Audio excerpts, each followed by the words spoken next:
loves living and working in Japan. He's over there now. I'll have to tell him about that one.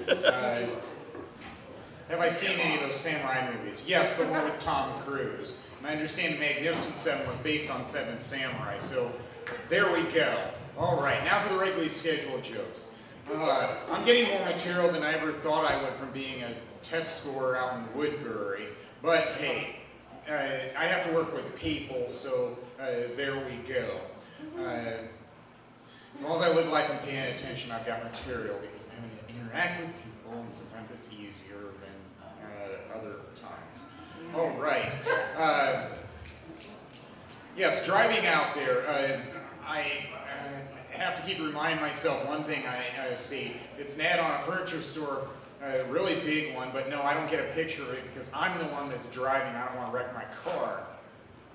But it says, wanted groundhog, dead or alive. And it's like, yeah, I can see that joke working really well right now with the April snowstorms we've had.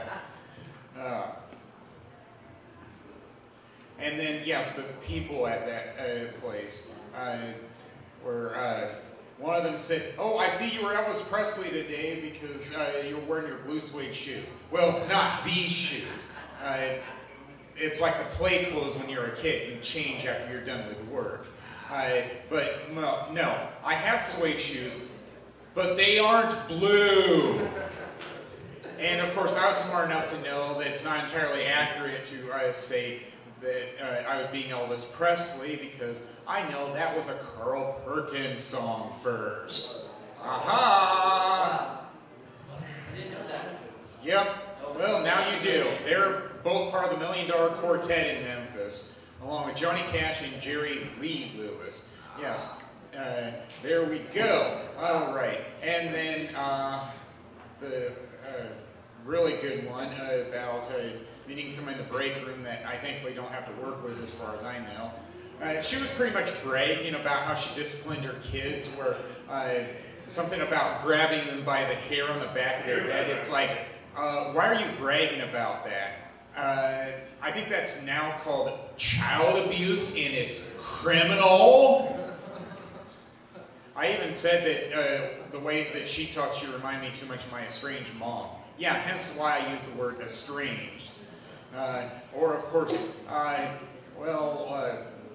thinking of etymology, taking French, all right, étranger can mean alien, so there we go, alienated. Aha.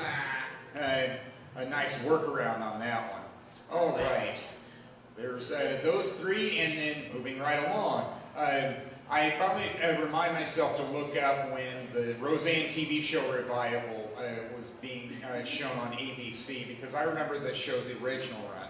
And I liked it and didn't like it for the same reasons. I could relate to it all. It's a welcome from working class family. So I watched it for the first time last week, and I clapped.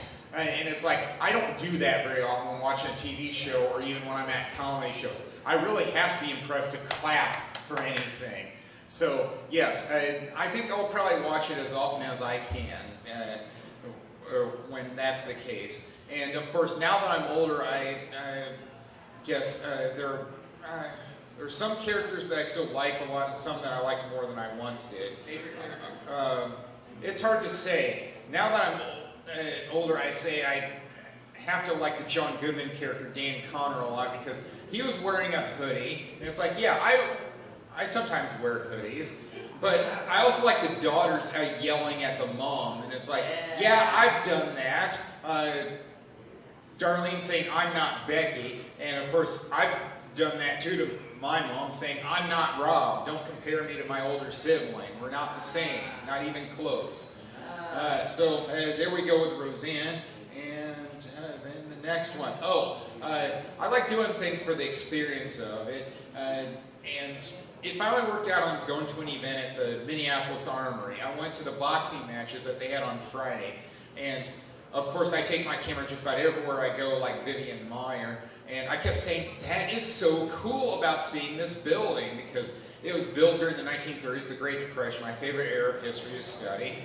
And they even had some nice murals inside, but the ticket takers could have cared less. And I said, the paintings on the wall? And then when I left the venue after watching all the boxing matches, I noticed there was a belt on a table, and it's like, there's probably a story about why it's there. It's like, why would somebody not claim their belt after going through security? Who knows? But yes, as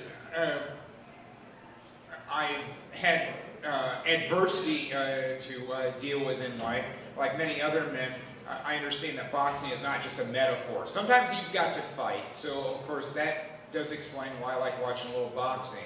And I know a security guard did a double take there just like I did, and I said, how often do you see a tall dude boxing? But there was. He was like 6'5", 6'6", basketball player tall. And he won his match, so it's like, okay, more power to him if he can do that.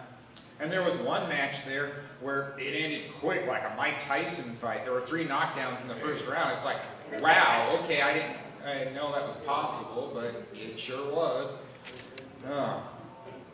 Well, I guess that'll do it for me. Thank you, you've been great.